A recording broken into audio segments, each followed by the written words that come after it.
I min branche er der kontant afregning hver dag. Du skal være klar til at betale den højeste pris hver dag. Når vi står op om morgenen, så følger døden med. Ligesom en usynlig arbejdskollega, der under os koldt ned ad nakken. Det er lige præcis det, terroristerne de vil have. At vi står og tænker os om, mens de brager ind over grænsen og laver hellig krig. Det er en situation. Hvad sker der? Just take it easy. You are in safe hands. Vejsidebomber. Susanne Bjerghus spredt ud over Strandvejen.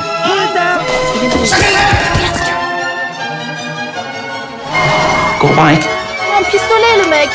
Put down the phone! Put it down! Du bliver skudt i ansigtet! There's something rotten in the state of Denmark. And we're taking out the trash.